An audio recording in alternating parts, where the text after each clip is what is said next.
Go for it. Hi, my name's Kerry. Uh, can you hear me good? Okay. Um, very grateful member of Al-Anon. Um, glad to be asked to do this. Um, so I was looking at my original Al-Anon this morning, and I joined Al-Anon on November 26th in 1991. I'm coming up on 29 years, and that's a long time. That's a long time. Little did I know that coming into Al-Anon around marrying an alcoholic addict would keep me here due to wanting a better life and wanting to learn more about myself and for my children who are now grown adults. So I wish I could say that my journey started marrying an alcoholic addict, but it didn't. It started way before then, because there's a reason why I married an alcoholic addict. There's a reason why I chose someone who had already shown all those signs, and the fact that we got married in less than 5 months of knowing each other, which was approved of by my parents. There's, as my sponsor says, there was something very wrong in my family. There was something very wrong in how I was raised and what beliefs I was taught. And so that's really, my family of origin. That is where my story starts and why it continued. But I'm here to talk about my daughter, who is 29 years old, heroin addict, and who knows what else, I don't know, and living in Southern California. So I knew there was a problem, but I was unwilling to do anything. I was unwilling to step up and be a better parent and make harder choices while my kids were growing up. I grew up in the 70s. I did a lot of partying myself. When I got married in the 80s, we did a lot of partying ourselves during our early marriage. And then when I hit around 30, I just was like, okay, it's time to settle down and get married. And have kids. And so that's when that stops. That stopped for me. It didn't stop for him. And I was very invested in trying to be just like my mother. And I was very invested in trying to be a cool parent. And I had no idea what that meant, except that it meant that I had no skills and no support in parenting a different way. I was raised in a house where when I was a teenager, my mother actually would party with me. And I thought that was a really cool thing. And then a father who wasn't home much. And then when he did come home, he was just yelling and screaming a lot because he didn't like the way things were around the house, but he was never there to make anything different. So even to this day, I don't have a relationship with my father. And I have a sister. I have a sister who's 2 years older than me, who my mother didn't have control over her. And so they sent her away to private schools a lot. They thought she had mental problems, when I now believe it was a family of alcoholism problems. And they sent her away to school at 15. So that made me 13. And I made a lot of decisions at 13 about who was right, who was wrong, who gets to have a family, who gets kicked out of the family, what happens, what you do to get kicked out of a family, and what you have to do to stay in a family and keep a family. So I joined Al-Anon to learn how to be married to an alcoholic addict. My children were toddlers. He was having an affair, and my mother's advice was pretty crazy, just telling me to be nice. So we stayed married for another year and then divorced, and I basically hit the streets running It was no different for me being a young mother than it was for me when I was 17. I was not interested in parenting. I was not interested in looking at the things I was doing and how that was affecting my children. And I can't speak to the fact of how my ex raised the kids when he had them, because they were bouncing back and forth every other week, which I don't think is any kind of life for a kid. Those are all things I can look back on and wish I had done differently. But about my daughter, I can tell you that, God, I love that girl, but I was mainly interested in how she made me look and how she made me feel. And as long as she was smart and pretty and funny, I was all in. That's all she needed to do.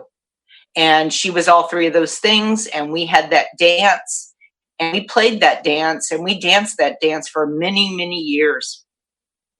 Her senior year in high school, she decided she'd rather go live with her dad because there's no rules in the house. That was finally the year between her sophomore and senior years when I started really putting my eyes on her and paying attention to what she was doing.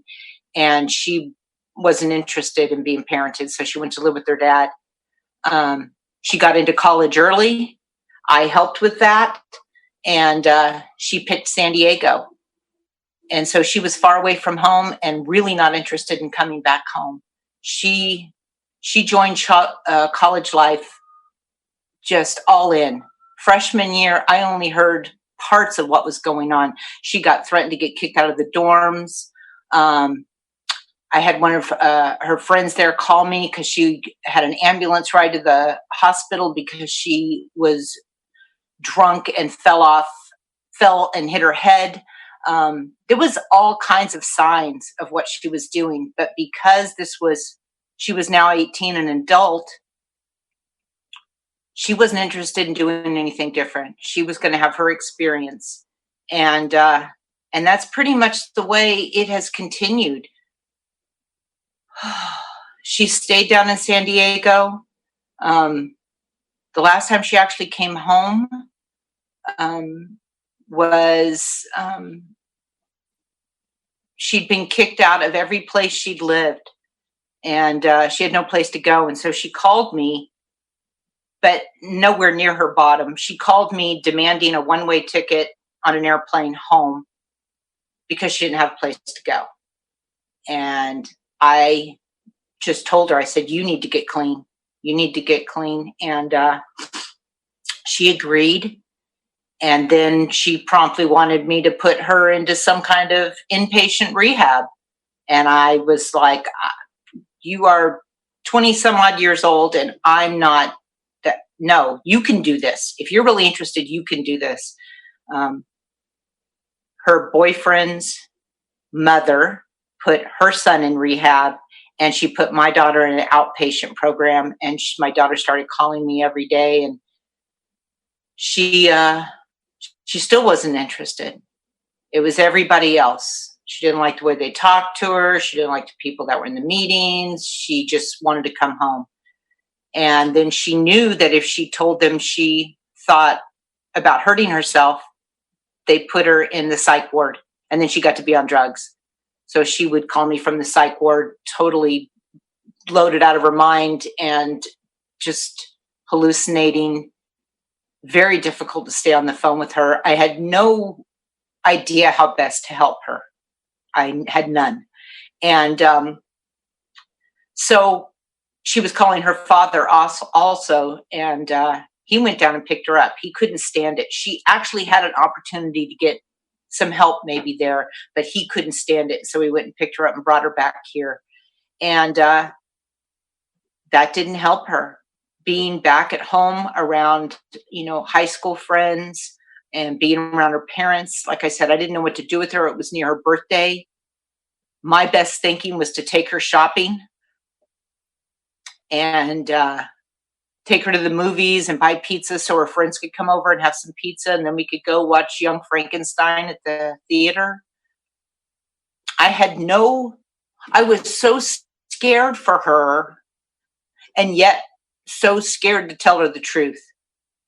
and to stand up for what I believed in. So I either lectured her what little I knew about addiction, or I said nothing and I bought her things. And I looked for those ways to connect with her through laughter and fashion or makeup and things that are so unimportant. My sponsor constantly has to remind me that she is fighting for her life. She is fighting for her life, but she's doing it her way. She's living her life, her choice. And that is something I have to be reminded of on a daily basis, that she gets to choose. Just like me, she gets to choose. So when she came home and was like, Mom, things smell at Dad's house. Can I, stay at your house? I'm like, no, I'm not bringing an addict into my house, because I know what an addict does. She's not going to come into my house as my daughter. She's going to come into my house as an addict and probably steal me blind. My sponsor had to remind me, even when she comes over for dinner, you might want to hide, lock up your extra credit cards, your checkbook, jewelry. These are things I had to be told because I wasn't thinking of her as an addict. It helps me to think of her as an addict. I love her. I love her with all my heart, and I love her enough to let her have her own life. So she went back. Her dad got sick of her, the stuff she was doing at the house, and she was constantly complaining about, someone needed to take her to a meeting where she could have walked to a meeting. I believe she had found friends and she was partying. And so her dad gave her a one-way bus ticket. She went back to San Diego. And from that point, I didn't talk to her for 3.5, 4 years. No contact. And at one point, I couldn't stand it anymore. And I called my sponsor and I checked my motives. And I started calling the sheriff's office and the police department, because I kind of knew where she was at. And they linked me up with the police department in Pacific Beach. And the guy called me up and I said, yeah, I'm looking for my daughter. And I told him her name and where I thought she was and what she was probably doing. And I could tell he wanted to talk. I could tell he wanted to interrupt me, but he didn't. He let me keep talking. And then when I was done telling him what I knew about her, he said, yes, I know your daughter. When your daughter's on a first name basis with the local police department, that tells you a lot right there. He knew of her. He knew, what she was doing. And he agreed with me. Everything you think is true. Everything you think she's doing is true. And that's all he would tell me. But I was really calling just to find out if she was alive. Because I believe she was alive because bad news travels fast. But I had to do that for me. And it wasn't long after that. I would say it was about 2 years ago. I also got a phone call from a bail bondsman who wanted to know if my name was on the list of people that would be willing to bail her out of jail. And I said no, but thank you so much for calling. It thrills me to have any contact from her to know she's alive. And so he, I said, can you tell me what she was arrested for? And he said paraphernalia. And I'm like, okay. And I said, I think that's the best thing for her, but that's not what he wants to hear. He went on down the list to see if he could find someone else to bail her out. And then it was probably a year after that, I got a phone call. And it's funny because I will watch my phone and I get a lot of, solicitors and stuff. But when I see a phone call and it says San Diego, I pick up. As I don't know her phone number. I don't know. She's not answering any Facebook Messenger. She's not on Facebook anymore. So I pick up and she just is like, hey, Mom, like nothing happened. Like I hadn't talked to her in over 3.5 years. And she just starts talking like, nothing's new. She was on her way to the courthouse, and I just kept telling her how good it was to hear her. And, how are you? And she fed me a whole line of bullshit. It's never her fault. She still hasn't hit her bottom. It's always everybody else. The cops are always picking on her, on and on. I told her I loved her, and we got off the phone. Not long after that, she, gave me a text message, another phone, but now we're constantly chasing phone numbers because the life she chooses to live, her stuff is constantly being stolen, or as she says, her phone got lost a lot. So that is my relationship with my daughter. She's a grown woman who's choosing this life, she works hard to keep this stuff going, to keep this life going. And so the best I can do for her is to love her, but that doesn't mean sending her money, paying for rehab, anything like that. I know a lot of people that have gotten clean and sober without their parents' help. A lot of people that have joined programs. I've known people throughout my years that have been addicted to heroin and have gotten clean. I believe those steps work. I believe if you hit bottom and you find out some truths about yourself, you have a chance. And right now, I don't think she's anywhere close to that. I'm grateful when she does reach out to me. I'm grateful just to hear from her. But that's as far as it goes. The best I can show her is that I'm going to continue to have a life while she has her life. I have a great job after many, many years of bouncing around back and forth from, doing contract work and not feeling like I had any stability.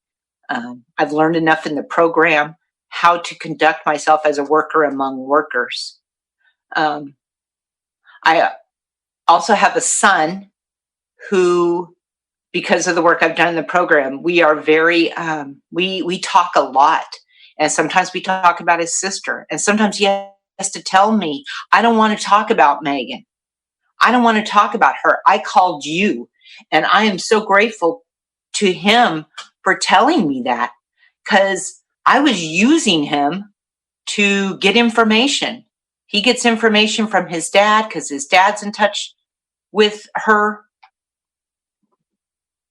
He's an untreated Al-Anon, and he has recently gone down to San Diego, basically got her in a car and drove her up to Northern California to try to detox her himself without any professional help. And she promptly stole money out of his wallet, took a bus, and went back to San Diego. So there's just more proof that she's not ready to do anything different. And he, in a quick method, from what he told my son, has learned that if he can get to go down to San Diego and find her and see her and get her in a hotel room and, a shower and a hot meal, if that's the way he has to accept that she's living, he's been doing that. And I'm like, wow, that's pretty great that we both are having relationships with her just the way it is, the way it really is. For a long time, I like to make up stories. I like to make up stories in my head that, we're just in a fight, or that she's getting better, or that she's dead. For a while there, I actually would have preferred that she was dead, because then there would be some closure. Then I wouldn't feel like I had to suffer through knowing she was using and choosing that. And I had to say those things out loud to my sponsor. And she's like, no, you don't get to choose that. You don't get to choose that what'll give you some relief. And that's some insanity right there, that you would prefer, so you can have relief. So I try not to practice that kind of self-centeredness. But I do need to talk to my sponsor and say those things out loud. I need to talk about everything that goes through my head with someone else, because I need to hear myself say those things. I have to know that I have those thoughts, because without acknowledging that kind of desperation, but that's for my own relief. It's just, to me, that's the crux of Al-Anon. We want our own relief so badly. We demand other people change. We demand that other people change who they are instead of accepting who they are. Acceptance is the key. Acceptance is, it's painful sometimes. It's so painful to know the truth and have to accept that I have a daughter who's an addict on the streets, most probably, and doing other stuff to keep her addiction going, to keep using those drugs that cost money. It doesn't help me to live there and to spend my time thinking about those things. It's just something I need to acknowledge and then get on with my life. My life. She gets to choose every day, just like me. And I'll tell you, I've been in this program a really long time, and that's not what I came in here for. I didn't come in here to find out how to live and get my own life with a daughter who's an addict. I don't know how I thought it was going to turn out, but I thought it was going to be more like what my mother wanted, which was everybody try to make me happy. Everybody make me feel better. Everybody do the things that will please me. It took me a long time in program to unlearn those things, because when I came in, I was really, I wanted so much to be like my mom. And I've learned so much that there is a much bigger life out there than demanding other people conform to whatever it is I thought I had to have. How am I doing, Yvonne? 2 minutes. You're doing awesome. Just so 30. I still get very emotional talking about my daughter. It reminds me, it brings me to that deep, deep pain that these are the choices she's making. I have no level of acceptance around this, that this is the best thing for her. The best I can do is have the acceptance around it that this is what she chooses. And I wish she didn't. I wish she didn't, because I don't get to talk to her on a regular basis. I don't get to kiss her face. I don't get to have that kind of relationship, but that's part of it. That's the relationship I want. I have to accept that this is the way it is. This is the relationship I have with her. I talk to her very sporadically, and for that, I'm grateful. I'm grateful that she, sends me some BS text message about, trying to deal with the COVID down there, when really I was petrified to even ask her, how are you doing during the COVID? Because I think I know. I think I know how she's doing. And how I think she's doing is she's in more harm of dying through heroin overdose than through the COVID. So I thought to myself, how can I dare ask her, how are you? That took me 2 tries. I had to call my sponsor, and she goes, why didn't you write what we talked about? And I'm too scared to say, how are you during this COVID crisis? Because I think I know. I think I know how she is. I think I know what she's doing. And really, for the most part, I do. But it doesn't help me when I can't tell her the truth, when I can't just be honest and say, I love you. How are you during this crisis? And just let it be. There, my timer just went off. Thank you so much for letting me share. I got to share a parent share not too long ago. I was invited to share. And like I ended with that one, I don't know if anybody else got anything out of this, but I know with sticking with the program and working with the sponsor, I get more of my life. And when I get more of my life, I'm able to give more to the people around me that I love. I'm able to be more honest and more open and more vulnerable to all these feelings. All these feelings. There's such a huge range. And trust me, when I came in, I only wanted one feeling. Thank you.